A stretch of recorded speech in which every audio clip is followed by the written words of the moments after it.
Hello મિત્રો, one touch education ચેનલમાં હું ભરત પટેલ આપ સૌનું હાર્દિક સ્વાગત કરું છું। આજે આપણે ધોરણ 12ની અંદર ભૂગોળ વિષયની અંદર માર્ચ મિશન અંતર્ગત વિભાગ બી લઈને આવ્યા છીએ કે જેમાં એક એક વાક્યના 10 પ્રશ્નો પૂછાય છે અને વિભાગ બી 10 ગુણનો હોય છે। તેમાં તમે 10 ગુણ પૂરેપૂરા મેળવી શકો તે માટે આપણે 50 જેટલા મોસ્ટ આઈએમપી એક એક વાક્યના પ્રશ્નો લઈને આવ્યા છીએ। દરેક યુવાન મિત્રને નમ્ર વિનંતી છે કે આ વિડિયો ઓછામાં ઓછો 2-3 વાર જોવાનું ભૂલતા નહીં અને પરીક્ષા લખવા જો તેની પહેલાં અવશ્ય એકવાર આ વિડિયો જોઈને જજો તો તમારે વિભાગ બીની અંદર પૂરેપૂરા ગુણ મળી શકશે। અને હા જો મિત્રો તમે વિભાગ એનો વિડિયો ન જોયો હોય તો તે જે આઈ બટન આપેલું છે તેના ઉપર ક્લિક કરી અને જોઈ શકો છો। અને જો મિત્રો તમે આ ચેનલ ઉપર નવા હો અને હજી સુધી તમે આ ચેનલને સબસ્ક્રાઈબ ન કરી હોય તો ચેનલને સબસ્ક્રાઈબ કરી નાખો અને સાથે સાથે બેલ આઇકનને પણ ટચ કરો જેથી કરી તમે અમારી સાથે જોડાયેલા। શરૂ કરીએ વિભાગ બીના આઈએમપી પ્રશ્નો।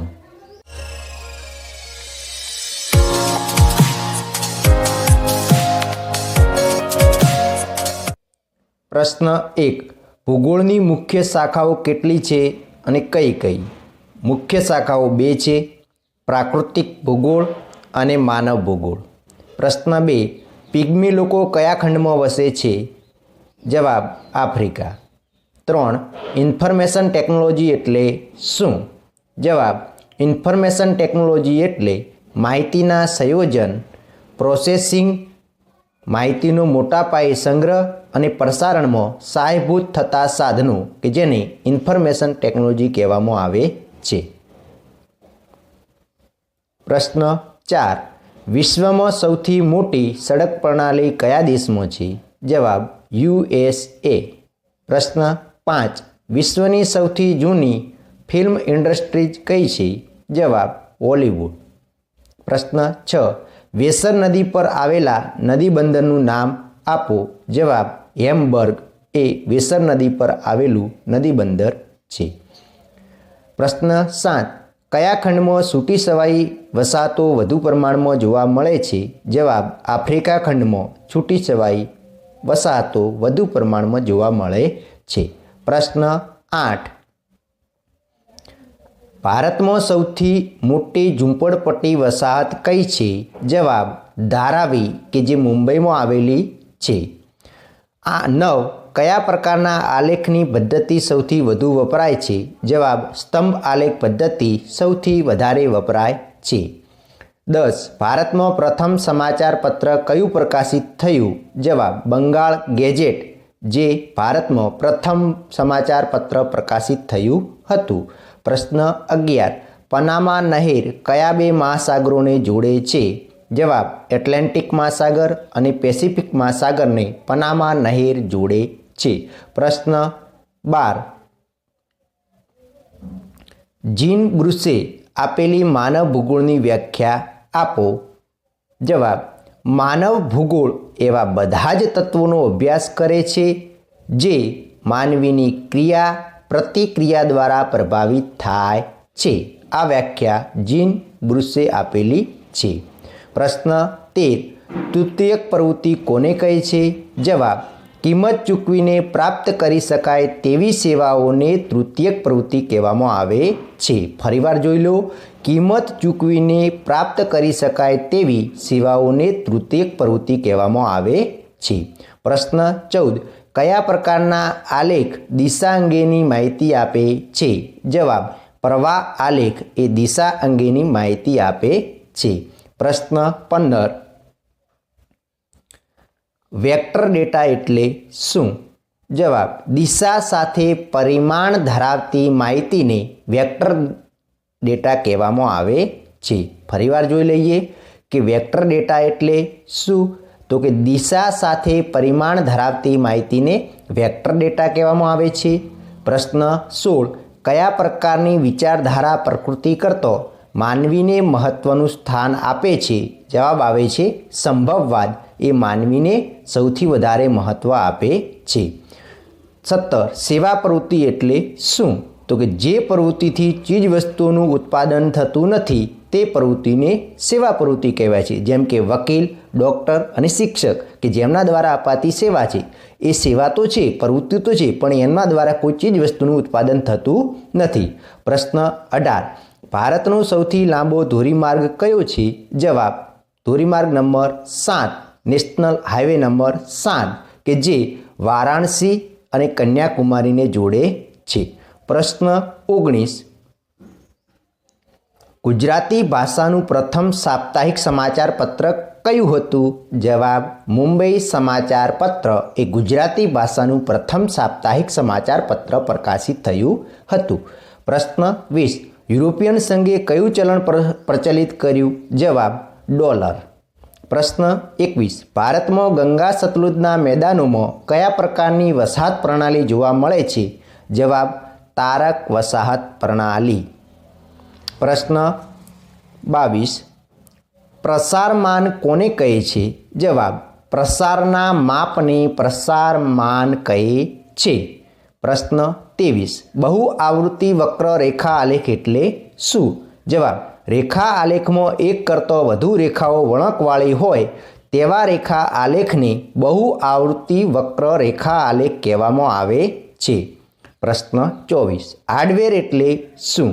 તો કમ્પ્યુટરના ભૌતિક સાધનો કે જેને આપણે સ્પર્શી શકાય છે અને જોઈ શકાય છે તેવા સાધનોને હાર્ડવેર કહેવામાં આવે છે.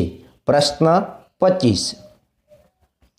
કયા સમયગાળાને સંશોધન યુગ કહેવાય છે? જવાબ 15મી સદીના ઉત્તરાર્ધથી 18મી સદી સુધીના સમયગાળાને સંશોધન યુગ કહેવામાં આવે છે. દ્વિતીયક પ્રવૃત્તિ એટલે શું? જવાબ માનવી દ્વારા કાચા માલમાંથી રૂપાંતરિત ચીજવસ્તુઓ બનાવવાની પ્રવૃત્તિને દ્વિતીયક પ્રવૃત્તિ કહેવામાં આવે છે. પ્રશ્ન 27. અપ્રત્યક્ષ ઉત્પાદન પ્રક્રિયાને કઈ બાબતો પ્રભાવિત કરે છે? જવાબ જ્ઞાન, માહિતી અને પ્રત્યાયન કે જે અપ્રત્યક્ષ ઉત્પાદન પ્રક્રિયાને પ્રભાવિત કરે છે. પ્રશ્ન 28. રેલમાર્ગોની સૌથી વધુ ગીચતા કયા ખંડમાં જોવા મળે છે? જવાબ આવે છે યુરોપ ખંડની અંદર સૌથી વધારે રેલમાર્ગોની ગીચતા જોવા મળે છે. પ્રશ્ન 29. ભારતમાં દૂરદર્શનનું પ્રથમ પ્રસારણ ક્યારે અને ક્યાં થયું હતું? જવાબ 15મી સપ્ટેમ્બર 1959ના રોજ દિલ્હી ખાતે દૂરદર્શનનું સૌપ્રથમ પ્રસારણ ભારતમાં થયું હતું. ટ્રેન ફેરી સેવા આપતા બંદરો કયા દેશમાં આવેલા છે? જવાબ આવે છે જાપાન. પ્રશ્ન 31. ભારતમાં કોલકાતા બંદર કઈ નદી પર આવેલું છે? જવાબ આવે છે હુગલી નદી પર આવેલું છે. પ્રશ્ન 32. મધ્યક શોધવાનું સૂત્ર જણાવો. x બાર બરાબર સિગ્મા xi ભાગ્યા n કે જે મધ્યક શોધવાનું સૂત્ર છે. પ્રશ્ન 33. પાઈ ડાયાગ્રામમાં આંકડા દર્શાવવા શું કરવું પડે છે? જવાબ તે આંકડાને ટકાવારીમાં ફેરવવા પડે છે. પ્રશ્ન 34. રાસ્ટર અને વેક્ટર નકશા બનાવવા કયા સોફ્ટવેરનો ઉપયોગ કરવો પડે છે? જવાબ આવે છે GRASSGIS grass geographical information system. પ્રશ્ન 35. નવનિયતિવાદી વિચારધારા કોણે આપી? જવાબ ગ્રિફિથ ટેલરે નવનિયતિવાદી વિચારધારા આપી છે. પ્રશ્ન 36. કમ્પ્યુટરના પિતા તરીકે કોણ ઓળખાય છે? જવાબ આવે છે બેબેજ. એટલે કે આધુનિક કમ્પ્યુટરના પિતા તરીકે ચાર્લ્સ બેબેજ ઓળખાય છે. પ્રશ્ન 37. ઇન્ફોર્મેશન ટેકનોલોજીના ઉપયોગથી કયા નવા ક્ષેત્રોનો વિકાસ થયો છે? જવાબ આવે છે જીનેટિકલ એન્જિનિયરિંગ ક્ષેત્રનો વિકાસ થયો છે. પ્રશ્ન 38. ભારતનો આંતરિક જળમાર્ગ 1 કઈ નદી પર આવેલો છે? જવાબ આવે છે ગંગા નદી પર. પ્રશ્ન 39. આંતરરાષ્ટ્રીય વેપાર કોને કહે છે? તો કે ચીજવસ્તુઓ અને સેવાઓની આપલે જુદા જુદા દેશોની વચ્ચે થતી હોય તેને આંતરરાષ્ટ્રીય વેપાર કહેવામાં આવે છે. પ્રશ્ન 40. વસાહતના મુખ્ય 2 પ્રકારો કયા છે? જવાબ ગ્રામીણ વસાહત અને શહેરી વસાહત એ વસાહતોના મુખ્ય 2 પ્રકારો છે. એક બહુલકીય માહિતી કોને કહે છે? જવાબ એક જ બહુલક હોય તેવી અંકાત્મક માહિતીને એક બહુલકીય માહિતી કહેવામાં આવે છે. પ્રશ્ન 42 ઔદ્યોગિક ક્રાંતિની શરૂઆત કયા ખંડમાં થઈ હતી? જવાબ યુરોપ ખંડની અંદર ઔદ્યોગિક ક્રાંતિની શરૂઆત થઈ હતી. પ્રશ્ન 43 ચતુર્થક પ્રવૃત્તિઓના હેતુઓ જણાવો. તો કે ચિંતન, સંશોધન અને વિકાસ માટે નવા નવા વિચારો આપવા એ ચતુર્થક પ્રવૃત્તિના હેતુઓ રહેલા છે. પ્રશ્ન 44 સુવર્ણ ચતુર્ભુજ યોજના શું છે? તો કે ભારતના 4 મહાનગરો દિલ્હી, ચેન્નઈ, કોલકાતા અને મુંબઈને જોડતો રાષ્ટ્રીય ધોરીમાર્ગ બનાવવામાં આવી રહ્યો છે. તે યોજનાને સુવર્ણ ચતુર્ભુજ યોજના કહેવામાં આવે છે. પ્રશ્ન 45 ગ્રિફિથ ટેલરે આપેલી વસાહતોની વ્યાખ્યા જણાવો. રહેઠાણોનો વિશાળ સમૂહ એટલે વસાહત. આ વ્યાખ્યા ગ્રિફિથ ટેલરે આપેલી છે. પ્રશ્ન 46 આઇસોપ્લેથનું ઉત્તમ ઉદાહરણ કયું છે? તો સમોચ્ચતા રેખાઓ એ આઇસોપ્લેથનું ઉત્તમ ઉદાહરણ છે. મધ્યવર્તી સ્થિતિના માપ કેટલા છે? મધ્યવર્તી સ્થિતિના માપ 3 છે. કયા કયા છે? તો મધ્યક, મધ્યસ્થ અને બહુલક. પ્રશ્ન 48 આદિ સમાજમાં વ્યાપારના પ્રારંભિક સ્વરૂપની કઈ વ્યવસ્થા હતી? જવાબ વિનિમય વ્યવસ્થા હતી. સાટા પદ્ધતિ હતી. દુનિયાની ઊંચી પર્વતમાળાઓ કઈ છે? હિમાલય, એન્ડીઝ અને રોકીઝ એ દુનિયાની ઊંચી પર્વતમાળાઓ છે. સુએઝ નહેર કયા 2 બંદરોને જોડે છે? સુએઝ નહેર પોર્ટ સઈદ અને સુએઝ બંદરને જોડે છે. આભાર મિત્રો. હવે આપણે મળીશું વિભાગ સી અંદર અને એ પણ ટૂંક જ સમયમાં 1-2 દિવસમાં આવી જશે. જો મિત્રો તમે હજી સુધી ચેનલને સબસ્ક્રાઈબ ન કરી હોય તો પ્લીઝ સબસ્ક્રાઈબ કરી નાખો અને આપણે ટૂંક જ સમયમાં નકશામાં પૂરેપૂરા 5 ગુણ મળે તે માટે એક સરસ મજાનો વિડીયો લઈને આવવાના છીએ. તો થોડી રાહ જોજો, વેઇટ કરજો અને અમારી સાથે જોડાયેલા રહેજો. ફરીવાર મિત્રો આભાર.